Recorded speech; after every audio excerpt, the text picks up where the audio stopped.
Bismillahirrahmanirrahim. Assalamualaikum warahmatullahi wabarakatuh.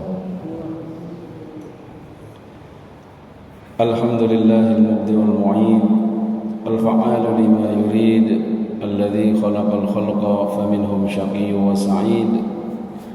Fahadha qarrabahu lihadratihi wa hadha ashkahu fahuwa ba'id. Asyhadu an la ilaha illallah wa asyhadu anna Muhammadan abduhu wa rasuluh afdhalur rusuli wal abid. Allahumma salli wa sallim wa barik wa karrim ala habibina wa syafi'ina wa qurrati a'yunina Muhammad wa ala alihi wa sahbihi wa sallim tasliman katsira. Amma ba'd, nawaitu at-ta'allum wa at-ta'lim wal ifada wal istifadah والنفع والانتفاع لله تعالى. رب اشرح لي صدري ويسر لي أمري واحلل عقدة من لساني يفقهوا قولي. Amin ya rabbal alamin. Bapak Ibu yang semoga senantiasa dirahmati oleh Allah, Alhamdulillah, mari kita terus bersyukur kepada Allah Subhanahu wa taala atas segala nikmat yang telah Allah berikan terhadap kita, terkhusus nikmat iman, nikmat Islam, nikmat kesempatan untuk terus bisa beribadah kepada Allah Subhanahu wa taala. Terlebih kita sudah melalui bulan Ramadan dan masuk pada bulan Syawal. Insyaallah kita akan membahas hal-hal yang berkaitan dengan Syawal itu sendiri sebagai motivasi kita setelah sebulan penuh kita menjalani ibadah puasa, menjalani qiyam Ramadan, dan kita senantiasa meminta kepada Allah Subhanahu wa taala bahwasannya ya Allah, semoga amal-amal ibadah kami di Ramadan, qiyam kami di Ramadan, tilawah kami di Ramadan, sedekah kami, zakat kami, puasa kami semuanya diterima dan menjadi penyebab sebagaimana Nabi bersabda, "Man qama ramadhana imanan wa ihtisaban ghufira lahu ma taqaddama min dhanbihi." Barang siapa orang yang melaksanakan qiyam Ramadan dengan penuh keharapan iman kepada Allah, penuh mengharapkan ridha dan takwa kepada Allah, maka akan diampuni dosa-dosanya oleh Allah Subhanahu wa taala. Semoga kita menjadi orang-orang tersebut. Amin. Allahumma amin. Ikhwatal iman jemaah sekalian, terkadang orang ketika sudah melalui Ramadan lalu masuk di bulan Syawal terkaget-kaget atau bahkan merasa ada sesuatu yang hilang. Padahal hakikat dari kehidupan ini adalah bagaimana dan sejauh mana kita bisa beristiqomah. Istiqomah inilah yang memang butuh juga kekuatan fisik bahkan mental, sehingga kita terus dalam suluk kepada Allah Subhanahu wa taala, baik itu di bulan Ramadan atau di bulan-bulan setelah Ramadan. Jangankan dalam ibadah, dalam iman pun kita diperintahkan untuk istiqomah.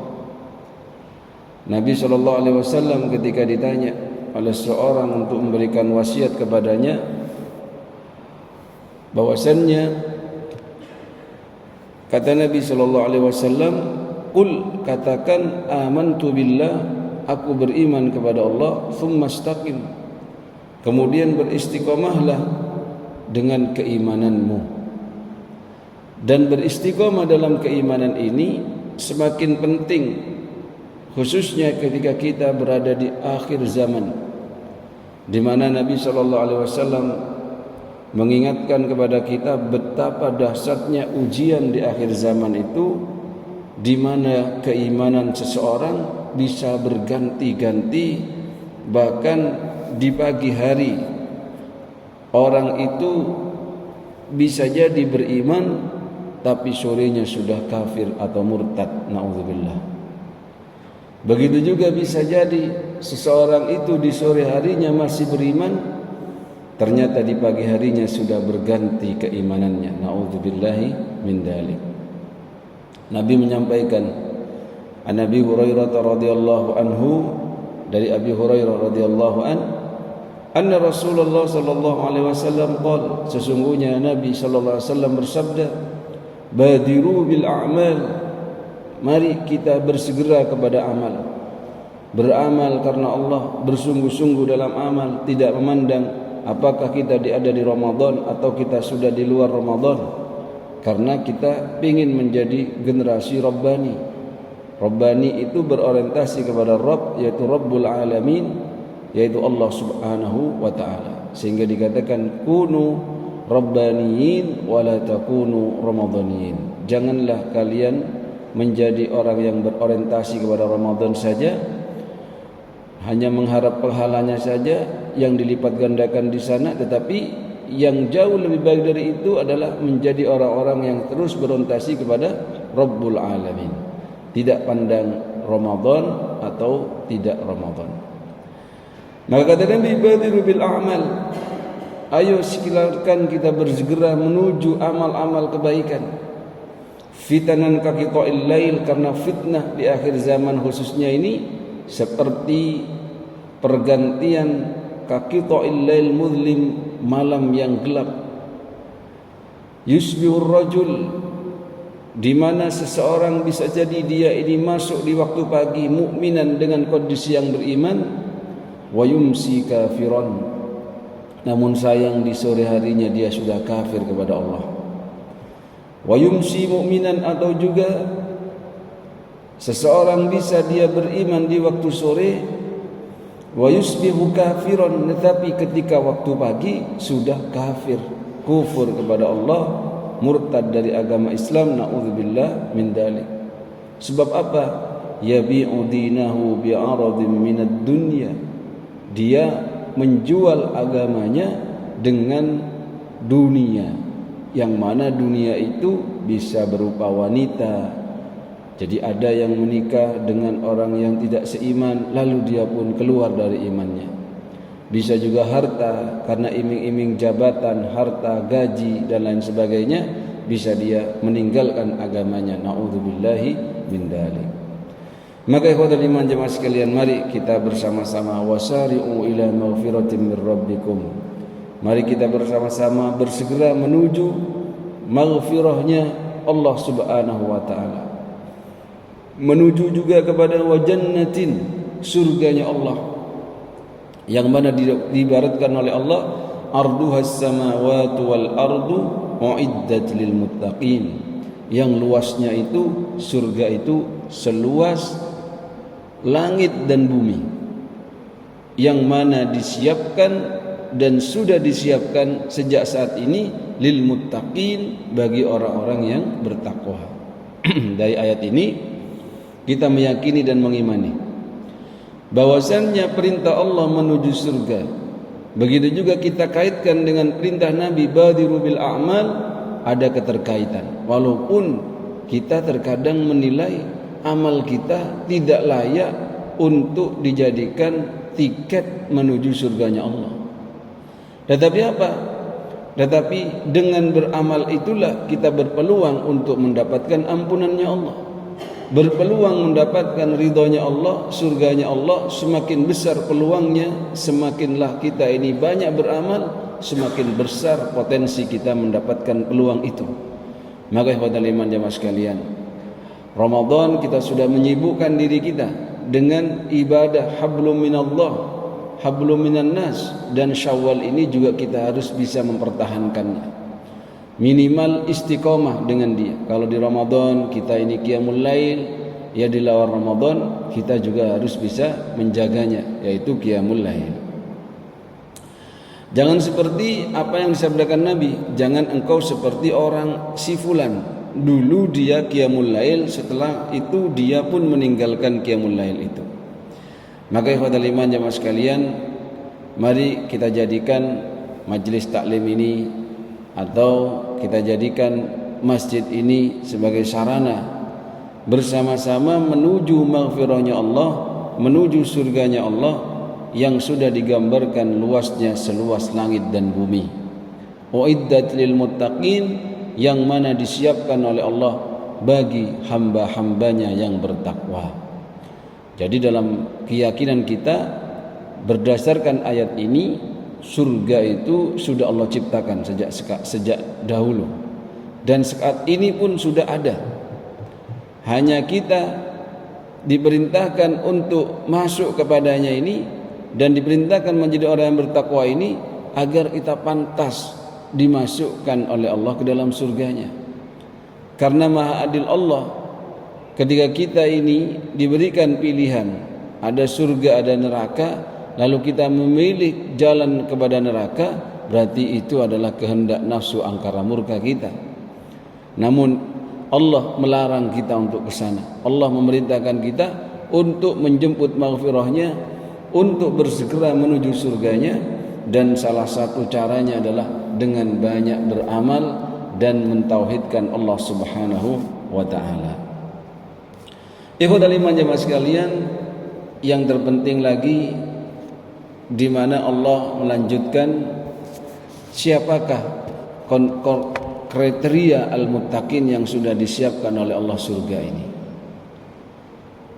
Dia adalah alladzina yunfiquna fis sarra'i wad dharra. Orang-orang yang senantiasa menginfakkan hartanya dalam kondisi yang sulit atau kondisi yang lapang, dalam kondisi yang sakit atau dalam kondisi sehat. Ketika orang kaya raya mungkin mudah menginfakkan hartanya, ketika jatuh dalam urusan ekonominya lebih berat lagi. Bahkan dalam sisi kualitas, orang itu ketika berinfak di masa jayanya, di masa sehatnya, jauh lebih dahsyat dibandingkan dia berinfak di masa fakirnya. Kalau kita pernah mendengar dua nikmat yang banyak orang lalai, nikmatani maghdunun katsirun minan nas, as-sihhatu wal faragh. Dua nikmat yang banyak sekali manusia lalai terhadap dua nikmat ini adalah nikmat sehat dan nikmat sempat. Sehingga kita harus mengambil peluang 5 sebelum datangnya 5. Di antaranya adalah ketika kita kaya sebelum datangnya ujian kemiskinan atau kekurangan dalam harta. Dan kualitas orang berinfak di masa kayanya, ketika orang ini tamak terhadap keinginan-keinginan yang ingin dia penuhi di dunia, entah itu mau nambah villa lagi, mau nambah mobil lagi, mau nambah istri lagi, dan lain sebagainya, itu jauh lebih dahsyat dibandingkan orang ketika sudah sakit-sakitan dan dokter pun memvonis paling sampean umurnya 10 tahun, 10 bulan lagi. Lalu dia mulai rajin berinfak hartanya. Wis kita infak no, soalnya sampai mati kata dokter itu, mau meninggal kata dokter, diinfak-infakkan. Ini khadal iman, ini kualitasnya kalah dengan yang dia masih sehat, dia punya cita-cita besar, punya impian-impian besar yang bisa dia raih dengan harta yang dia miliki, tetapi dia tidak lalai kepada Allah, lalu menginfakkan, kemudian dia mewakafkan, kemudian dia sedekah jariyah dan lain sebagainya. Ini kualitas keimanan. Maka ikhwatal iman, kalaupun kita diperintah oleh Allah untuk melaksanakan ibadah ini, ibadah itu, jangan merasa kita ini kenapa hidup kok terlalu banyak aturan. Justru karena kita diperintah itu bukti sayangnya Allah kepada kita. Kalau panjenengan suka sama seseorang, kepada anak saja, ada anak itu yang kita cocokin, kemudian kita itu sering nyuruh-nyuruh kepada dia, maka itu pertanda bahwasannya kita cinta sama dia, suka sama dia, karena dia itu bisa memberikan kenyamanan. Kalau manusia, walillahil matsalul a'la, tidak bisa diperumpamakan persis dengan Allah Subhanahu wa taala, karena beda. Sedikitnya kita bisa mengambil dari pelajaran itu, bahwasannya Allah memerintahkan kita untuk sholat, memerintahkan kita untuk puasa, memerintahkan kita untuk berzakat, berinfak, dan semua ibadah termasuk haji itu karena Allah merahmati kita, sayang kepada kita, agar kita pantas untuk dimasukkan ke dalam surganya. Allahumma amin. Maka ikhwatul iman jemaah sekalian, benar puasa yang wajib sudah lewat. Puasa yang kita wajib berpuasa di Ramadan sudah lewat dan kita tidak ada kewajiban lagi berpuasa. Namun di 11 bulan ini masih ada peluang puasa-puasa sunnah, di mana di bulan Syawal ini kita ada kesunahan untuk berpuasa 6 hari di bulan Syawal. Kalau di Madura itu rame sekali Telasen Topak katanya. Telasen Topak itu 8 Syawal, dia berhari raya setelah melaksanakan puasa Syawal 6 hari. Dari 2 Syawal, 3, 4, 5, 6, 7, baru 8 kalau hari ini hari Senin. Kalau di tahun ini hari Senin besok bagi yang berpuasa. Yang repot itu Pak, hari rayanya meriah, telasan topaknya tapi nggak poso nih. Itu telasan apa gitu ya, itu hari raya apa gitu. Bagi mereka yang berpuasa ya itu wajar ya. Memang lingkungan ini sangat berpengaruh Pak. Kalau di Indonesia bagi saya lebih berat ketika Syawal itu, karena seminggu setelah itu kita ngunjung-ngunjung silaturahim, dan adatnya setiap berkunjung dikasih makan. Jadi kalau kita mau puasa itu nggak enak sama tuan rumah. Ya berbeda kalau di Tarim ya. Kalau di Tarim di Yaman itu, di Hadramaut, orang itu memperlakukan 2 Syawal sampai ke 7 Syawal itu persis dengan Ramadan. Jadi pernah saya waktu di masa-masa kuliah itu nyoba nggak puasa di Syawal itu. Mau cari warung susah. Beli mie instan itu di toko malah kayak ditanya sama yang menjual, kamu nggak puasa dah, gitu ya. Jadi malu juga gitu. Nah, akhirnya mau tidak mau puasa, gitu ya. Jadi semua masjid itu seperti Ramadan, kemudian juga toko-toko, warung-warung itu juga bukanya seperti Ramadan, bahkan kegiatannya pun seperti Ramadan, bedanya hanya tidak ada tarawih, sehingga memancing kita untuk bisa berpuasa sunnah sesuai dengan lingkungan yang kita ikuti ya. Maka ikhwatal iman, biasanya seminggu ini sudah selesai silaturahimnya, kunjung-kunjungnya sudah selesai. Mari mungkin mulai besok atau lusa kita usahakan bisa mengambil kesempatan momentum tahunan, di mana Nabi SAW menyampaikan, man shoma Ramadan thumma atba'ahu sittan min Syawal faka'annama shoma ad-dahra kulluh. Orang yang berpuasa di bulan Ramadan kemudian mengikuti puasanya dengan 6 Syawal, dengan puasa sunnah di 6 Syawal, di Syawal 6 hari maksudnya, maka dia akan diberikan pahala sama dengan berpuasa setahun penuh. Jadi 6 hari bisa dapat setahun. Kalau kita ada diskon atau promo itu beli 6 dapat 300 sekian kali lipat. Wah, kan kita ngoyo Pak ya. Pasti kita kejar gitu. Itu urusan dunia. Maka urusan akhirat harus kita lebih mengejarnya. Jangan sampai kalah dengan urusan dunia gitu. Ada yang mencoba menghitung-hitung. Ya betul itu, karena satu kebaikan itu sebagaimana sabda Nabi, man qara harfan min kitabillah falahu hasanah wal hasanatu bi asyri amthaliha.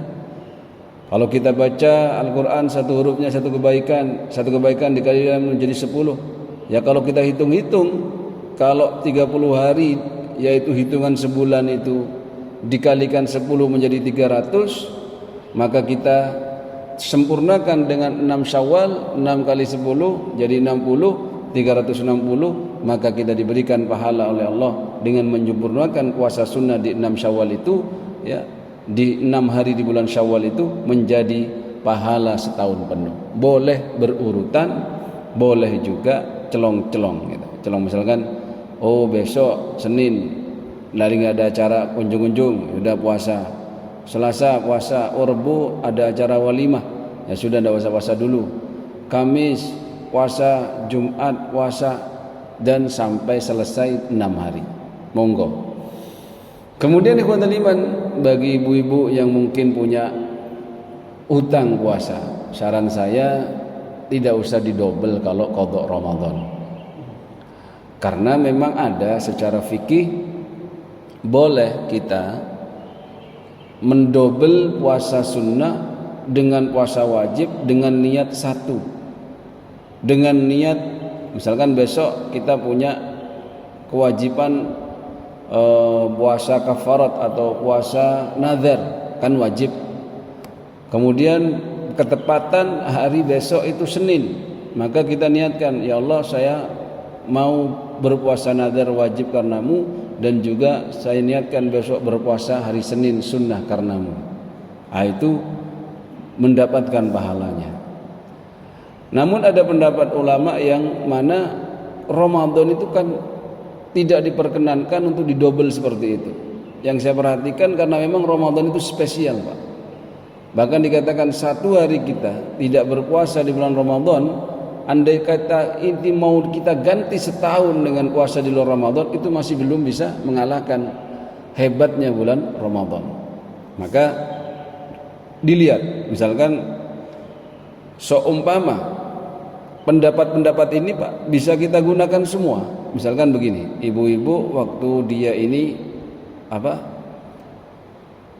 nggak puasa di Ramadan gara-gara haid misalkan, atau bapak karena sakit 6 hari, lalu dia setelah Ramadan masih ada datang bulannya, lalu mepet waktunya, sisa mungkin 6 hari atau 8 hari Syawalnya, maka ikuti aja pendapat yang bisa mendobel antara wajib dan yang sunnah, sehingga mendapatkan pahala wajib juga mendapatkan pahala sunnah.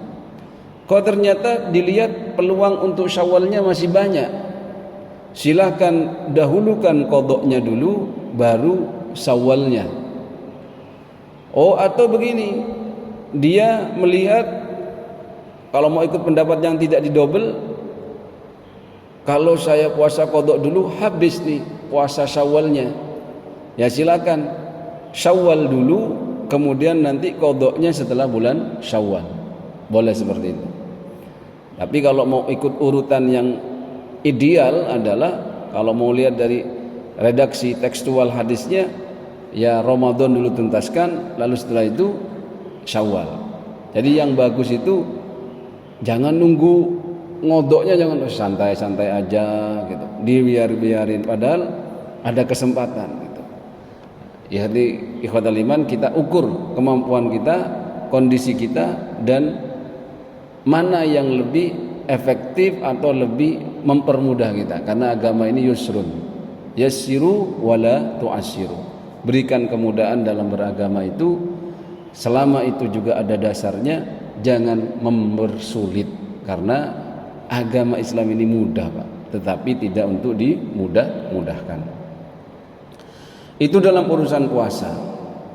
Kalau kita merasa di bulan Ramadan itu bersolat wajib pasti, sholat sunnah, Masya Allah, di Ramadan kita bisa sholat tarawih, sholat witir ya.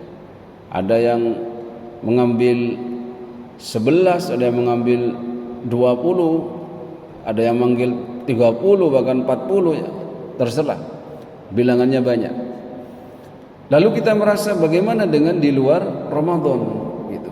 Ikhwatal iman, jangan kita berpikir sholat sunnah itu hanyalah tarawih saja. Bahkan kita di luar Ramadan, di hari-hari biasa kita, itu memang dianjurkan untuk melaksanakan sholat sunnah. Dan orang yang sholat sunnah 12 rakaat dalam sehari semalam, itu akan dibangunkan istana di surga oleh Allah Subhanahu wa ta'ala. Tinggal kita pilih sholat sunnah apa yang sekiranya dari pagi hingga malam hingga petang nanti saya berjumlah sholat rokaatnya itu sunnahnya 12 rokaat. Kita misalkan rawatib saja, itu sudah luar biasa Pak. Rawatib saja sudah bisa nyampe ke 12 rokaat ya. Apalagi ambil yang versi lengkap. Misalkan rawatib kita dari duhur, kalau mau duhur itu bisa ambil 4 qobliyah duhur, 4 setelah duhur, dan dijanjikan orang yang istiqomah melaksanakan 4 rakaat sebelum duhur, 4 rakaat setelah duhur, itu sudah dijanjikan oleh Allah diharamkan kulitnya dibakar dalam api neraka. Bisa juga mengambil 2, setelahnya 2. Lihat kondisi dan situasinya. Mungkin panjenengan lagi sibuk, ya ambil 2 ya. Kemudian kalau ambil minimalisnya 2 sebelum duhur, 2 setelah duhur, 4. Kemudian ambil qobliyah asar.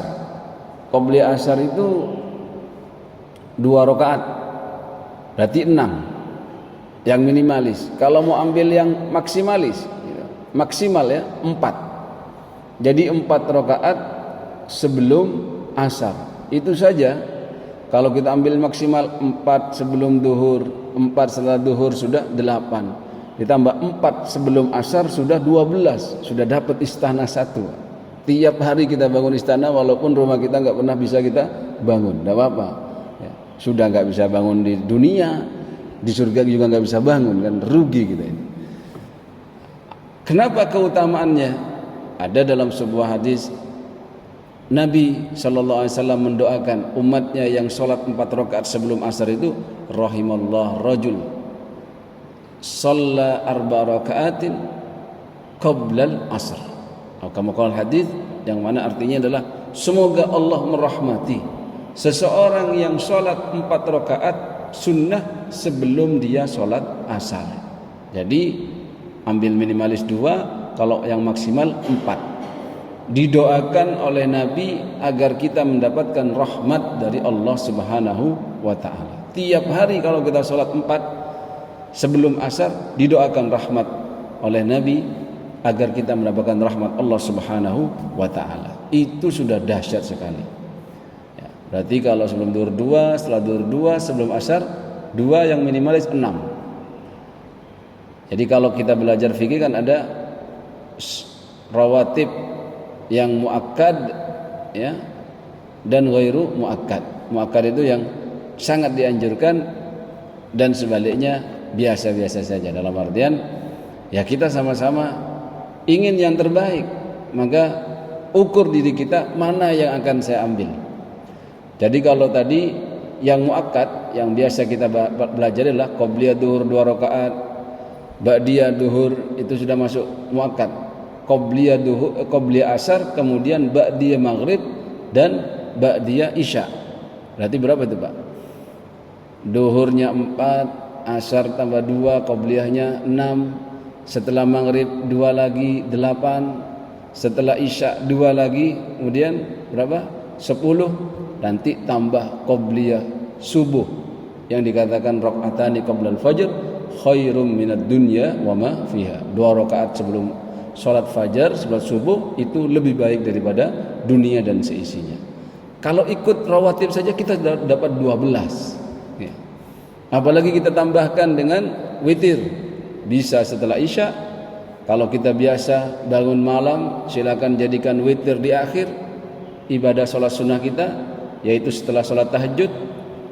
Apalagi kita tambahkan dengan sholat tahajud. Sholat tahajud ini yang dikatakan wa minal laili fatahajjad bihi nafilatan laka asa ayyab'atsaka rabbuka maqaman mahmuda. Ingin mulia di sisi Allah, ingin kedudukan yang tinggi di sisi Allah, maka silakan ya, laksanakan sholat terbaik, yaitu sholat sunnah, di mana orang-orang sedang tidur, orang-orang sedang enak-enakan mungkin nonton bola ya, atau dia nongkrong di warung kopi ya, kita bangun melaksanakan sholat, yaitu sholat tahajud. Dan sholat tahajud itu dilakukan setelah kita tidur ya. Jadi tidur 2 jam, bangun sholat, itu disebut dengan tahajud. Kenapa demikian Pak? Karena memang ada kepuasan tersendiri atau ada mujahadah sendiri, orang tidur habis itu bangun karena ingin sholat gitu. Kalau kita ini nggak bisa tidur itu kan penyakit. Makanya tidur itu nikmat. Kalau hilang tidur itu rasanya kita akan lemas ya, karena kita terkena penyakit, entah itu tekanan psikologi, entah itu tekanan mental atau memang ada penyakit tertentu. Maka ketika kita bisa diberikan oleh Allah nikmat tidur, lalu kita mensyukuri nikmat itu dengan bangun di waktu yang mana disitulah enak-enaknya tidur. Enak-enaknya tidur itu kan jam-jam dini hari seperti itu, atau ketika khotib naik mimbar itu tidur itu rasanya enak gitu. Lawannya dengan coba ujiannya itu khotib naik mimbar tidur enak lah gitu ya. Tanya sama yang sudah pernah tidur ya, atau tanya diri sendiri gitu ya. Ikhwatul iman, itulah nilainya di sisi Allah. Kita berkorban, bermujahadah, terus beribadah, berorientasi kepada ridhonya Allah. Mau ditambah lagi, bisa mengambil sholat duha, rakaat duha. Bisa 2, bisa 4, bisa 6, 8, nanti 12 maksimal. Jadi ikhwatul iman jemaah sekalian, banyak sekali yang bisa kita lakukan setelah Ramadan. Jangan sampai kita, wah Ramadan sudah lewat, iki leha-leha sekarang, santai-santai. Dan kita bisa memperbanyak ibadah kita dengan ibadah-ibadah sunnah. Walaupun ibadah puasa sudah lewat, yang wajib masih ada kesempatan berpuasa sunnah. Yang sholat sunnah rawatib, sunat tarawih yang biasanya kita sholat 11 atau lebih dari itu, kita juga bisa melakukan sholat sunnah yang mana bilangannya tidak jauh dengan tarawih, dan kita pun akan mendapatkan keutamaan yang sudah Allah melalui Rasulnya janjikan kepada kita. Ikhwatul iman, setelah itu hablum minan nas, ayo kita perbaiki hubungan baik kita dengan manusia, khususnya Syawal, di mana budaya di Indonesia ini orang saling berkunjung, orang itu saling meminta maaf, dan memang minta maaf tidak usah menunggu Syawal. Meminta maaf itu baik, dan memaafkan jauh lebih baik, dan juga mengakui kesalahan itu juga amalan terbaik. Jadi kalau kita ini anak Adam itu pasti salah, dan sebaik-baik orang yang pernah bersalah adalah mereka yang mau bertaubat dan mentaubati kesalahannya. Kemudian juga jangan hanya sibuk kita ini bermuhasabah dalam urusan sejauh mana ibadah yang saya lakukan, baik di Ramadan atau di luar Ramadan. Salah satu yang perlu kita muhasabah juga adalah sejauh mana kita terhindar dari kezaliman. Ini sangat penting juga, karena kezaliman itu juga bisa menghancurkan ibadah-ibadah kita. Percuma kita beribadah dengan tekun, tetapi di sisi lain kita sambil terjatuh ke dalam kezaliman, baik zalim terhadap diri sendiri, apalagi zalim kepada orang lain. Apalagi yang kita zalimi adalah orang yang tidak akan mampu membalas kezaliman kita. Siapa mereka? Misalkan anak yatim, misalkan saudara kita yang memang dia tidak memiliki kekuatan untuk membalas, entah lemah dalam sisi tenaga dan kekuatan fisiknya, atau lemah dari sisi harta bendanya sehingga tidak bisa menuntut kita dalam urusan kedzaliman harta dan lain sebagainya. Dan zalim ini Pak sangat-sangat menakutkan. Ittaqud dzulma, karena sesungguhnya kedzaliman itu adalah zulumatun yaumal qiyamah. Ittaqud dzulma, takutlah kalian terjatuh kepada kedzaliman. Makanya kalau ada istilah dalam sebuah sabda Nabi, unsur akhok zaliman au madluman, kan begitu. Bukan akhok itu, bukan. Maksudnya itu dipelintir waktu itu. Unsur akhok, tolonglah akhok gitu. Berarti suruh jeblos, bukan. Unsur, tolonglah akhoka, saudaramu, bahasa Arab itu akhoka. Dalam kondisi dia itu adalah orang yang dolim atau terdolimi. Bagaimana cara menolong saudara kita yang sedang berbuat dolim?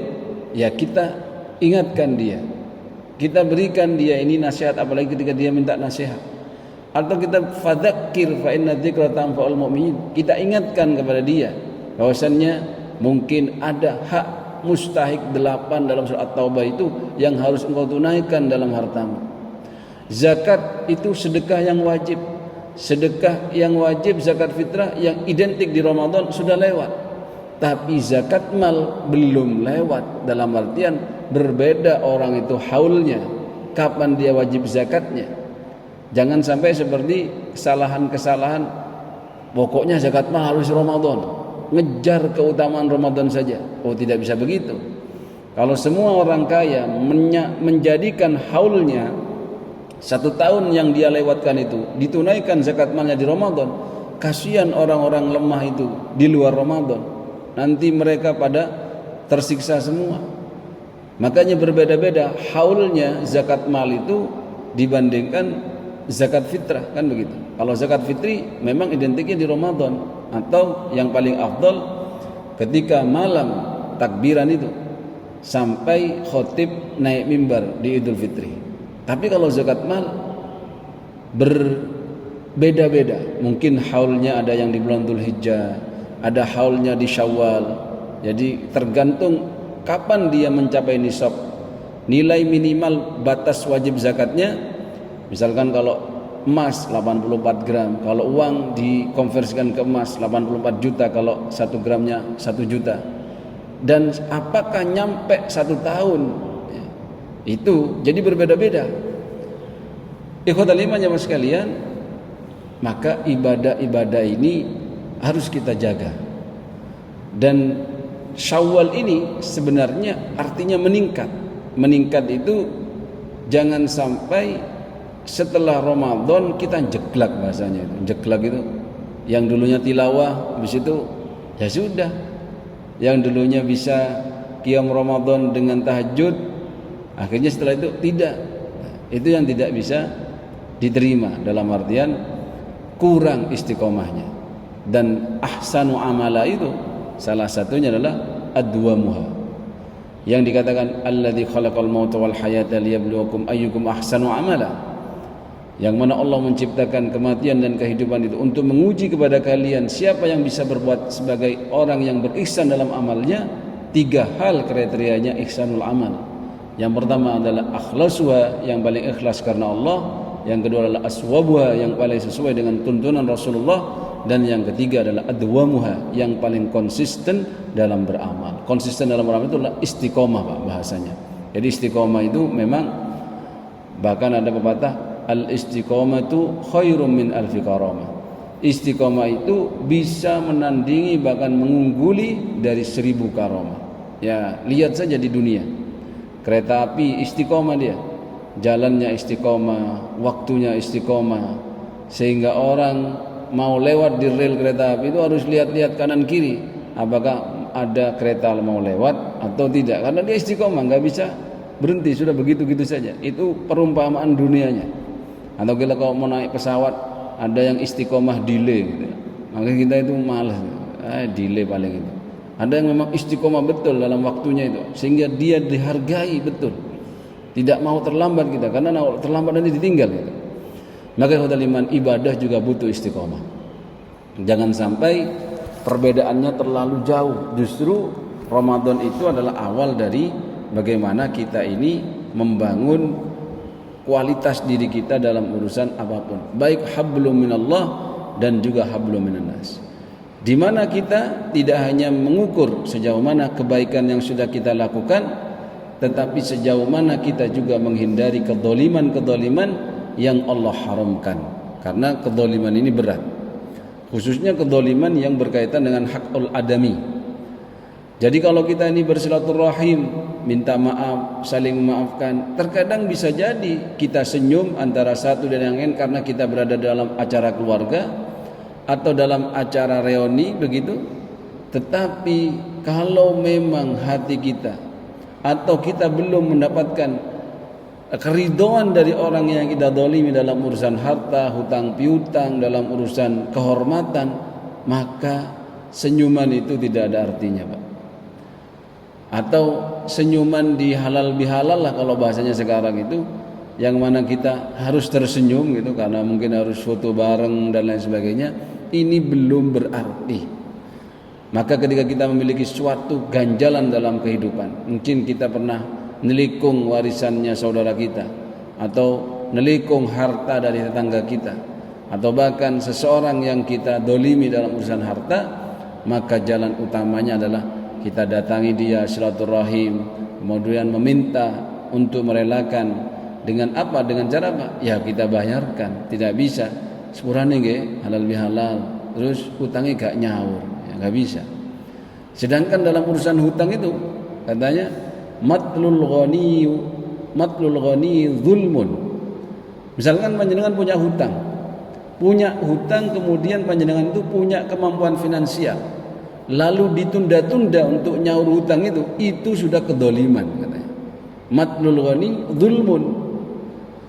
Apalagi ngemplang hartanya orang nggak dikembalikan, gosok hartanya orang nggak dikembalikan, atau ada panjenengan saudara atau teman yang menggadaikan mobilnya, motornya, lalu sampean nikmati dipakai aja, walaupun dia ya nggak apa-apa silakan dipakai, tetapi kan itu dolim Pak, karena sesuatu itu kalau dirohenkan atau digadaikan istilahnya tidak dipakai gitu. Tapi itu sebagai jaminan kalau dipakai nanti berkurang dia, nilainya berkurang. Apalagi seperti mobil, motor misalkan, ya, bannya minimal berkurang. Ikhwatal iman jemaah sekalian, begitu juga kedoliman kita kepada tetangga. Dan yang paling sangat-sangat diukur adalah kedoliman kita kepada sanak keluarga, pasangan, anak dan orang tua. Ini yang paling dahsyat. Nah, itu muhasabah itu bukan hanya urusan ibadah, tapi bagaimana yang paling dekat itu dengan pasangan, dengan anak, dengan orang tua. Maka perintahnya jelas. Wa qadha rabbuka alla ta'budu illa iyyah wa bil walidaini ihsana. Kita diperintahkan menyembah kepada Allah, kemudian berbirrul walidain. Maka kalau kita mudik, niatkan itu adalah birrul walidain kita, mengunjungi orang tua kita. Kalau kita kedatangan anak tamu itu harus kita sambut Pak. Tidak boleh kalau kedatangan teman SD-nya disambutnya luar biasa nih. Wah dijamu. Tapi kalau kedatangan anak apalagi enggak bawa apa-apa, mangan-mangan dhewe nang mburi. Enggak dimasakin, enggak diapa gitu Pak. Jadi kalau kedatangan anak itu seharusnya orang tua yang soleh itu yang memperlakukan dia seperti tamunya. Dan anaknya yang soleh tidak akan mau diperlakukan seperti tamunya, kan begitu. Sehingga saling respect gitu. Jangan anak datang itu kita enggak nyenengin sama anak itu. Dalam artian apa? Anak kita berkunjung kita biasa-biasa aja, enggak menampilkan rasa suka. Nabi itu Pak kalau kedatangan Siti Fatimah, bayangkan Siti Fatimah itu rumahnya enggak jauh-jauh aja dengan Nabi. Bahkan Nabi itu kadang sempat membangunkan Sayyidina Ali dengan Siti Fatimah untuk tahajud, didok-dok tahajud gitu loh. Nggak sholat dah, sudah sholat lah kalian berdua begitu. Kan berarti rumahnya nggak jauh-jauh amat Pak. Tapi kalau Nabi itu datang, Siti Fatimah berkunjung, disambut, dituntun, didudukkan di tempat yang biasa Nabi menjamu tamunya. Itu Pak contoh seorang ayah yang menghargai kunjungan anaknya. Bukan wis ngono mlebu-mlebu dhewe, mangan-mangan dhewe nang mburi ngono. Luar biasa ya. Ini ujian loh Pak. Dan saya alhamdulillah punya orang tua itu yang sangat menghargai kalau anaknya datang. Termasuk urusan makan saja. Kalau kita berkunjung pasti ditawarin. Bahkan dimasakin. Apa yang saya suka misalkan, ayo makan dulu. Misalkan kalau saya makan tuh enggak enak kalau enggak digorengin itu. Selama dia enggak sibuk, beliau itu sempat digorengin atau disiapkan. Itu yang menurut saya terkesan luar biasa berarti orang tua yang bisa membuat anaknya bisa terus kangen untuk terus berkunjung. Sing repot niku Pak, medeni wong tuwa niku medeni anake. Jadi ayo nang Mbah, jangankan anak cucu ini wedi kan wonten ya. Mungkin ada itu Pak ya. Jadi ketika diajak kemana, enggak mau gitu. Enggak ada rasa pingin berkunjung aja enggak, apalagi dekat-dekat gitu. Kenapa? Ya enggak nyaman kan. Kalau orang tuanya misalkan anak yang dekat dengan orang tuanya datang itu seneng dia, papa, abi begitu. Kalau ini enggak, assalamualaikum, bapak datang cok rame-rame, seneni kan. Awalnya sok bercanda, malah datang malah takut. Begitu juga Pak kedoliman kepada sanak, kepada istri atau anak yang wajib kita nafkahi atau orang yang wajib kita nafkahi. Karena ada berapa bulan dia nikah enggak ngasih nafkah gitu. Tapi kok mentolo turu bareng gitu, kok mentolo gitu. Kalau saya menurut saya enggak layak lah kalau orang tidur sama istrinya yang sah, dijamu, dicuciin bajunya, kemudian nafkahnya nggak keluar gitu. Jangan lihat besarannya, tapi lihat pemberiannya itu loh Pak. Kalau ada security di tempat saya, itu nikah 2 Pak.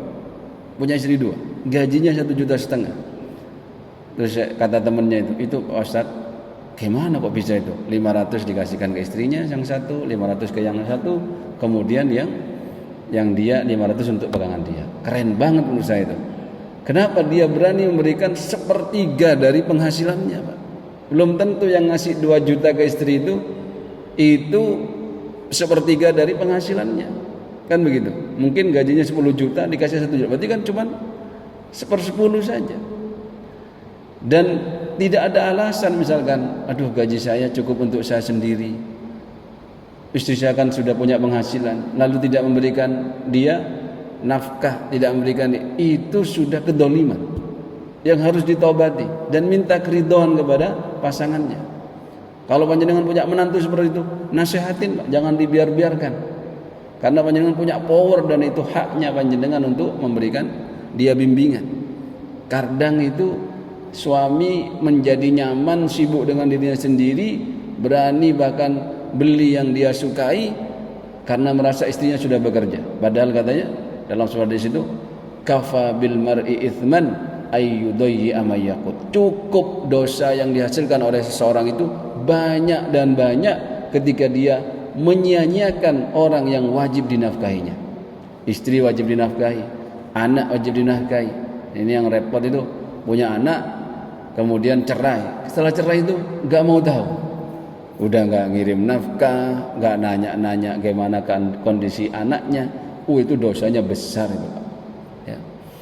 Orang tua, kalau kita punya orang tua yang sudah sepuh tidak bekerja, wajib kita memberikan nafkah, khususnya anak laki-laki. Ya. Begitu. Kenapa anak laki-laki itu bagian warisannya banyak? Ya karena ada kewajiban nafkah juga, khususnya kepada orang tua yang sudah sepuh. Bahkan kalau punya orang tua laki sudah sepuh itu, wajib kita juga namanya ta'fiful ab. Ta'fiful ab itu menjaga kehormatan dia. Karena laki-laki itu Pak nggak ada selesainya dalam urusan seksualnya. Ditawari, Pak, pengen rabi mana dah sampean? Yang ada Pak, yang ada biasanya bapaknya pengen nikah lagi, diaboti sama anaknya. Konten ini. Mau nikah lagi wis gak memberikan fasilitas. Adik diancam aja, bapak nikah meneh, wah diomeli gitu. Bahkan wis pokoknya mas-masan gaya aku kafe. Takut kalau ada orang baru yang menjadi istrinya kemudian mengambil 1/8 dari warisannya. Apa sih 1/8, kecil sekali kok. Nah, itu nama ada dalam fikih ta'fiful ab. Jadi panjenengan yang sudah sepuh misalkan bilang, nak mau bakti sama bapak. Ya kelek no bapak iki nak. Kalau panjenengan memang butuh, kalau tidak butuh ya tidak usah. Ikhwatal iman jemaah sekalian, banyak sekali yang harus kita muhasabah.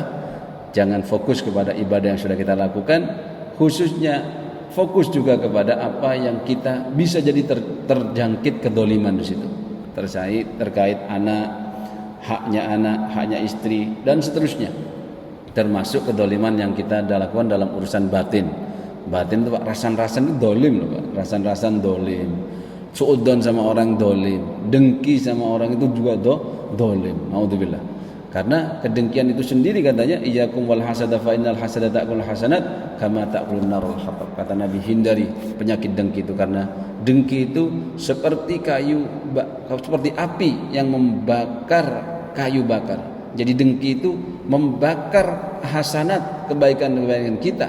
Ibadah kita selama Ramadan, kalau kita masih punya dengki, ketemu masih dengki, habis ibadah kita pahalanya di bulan Ramadan. Naudzubillahi min dzalik. Semoga yang sedikit ini bisa memotivasi kita, khususnya bagi yang menyampaikan ini, untuk bisa lebih baik lagi, khususnya di bulan Syawal dan di bulan-bulan berikutnya, sehingga terus kita baik dan akhirnya husnul khotimah, bertemu dengan Ramadan lagi lebih baik lagi, terus lebih baik lagi, dan meninggal dalam kondisi husnul khotimah. Amin, Allahumma amin. Mohon maaf atas segala kekurangan. Semoga menjadi ilmu yang manfaat, khususnya bagi yang menyampaikan. Subhanakallahumma wa bihamdika asyhadu an la ilaha illa anta nastaghfiruka wa natubu ilaik. Assalamualaikum warahmatullahi wabarakatuh.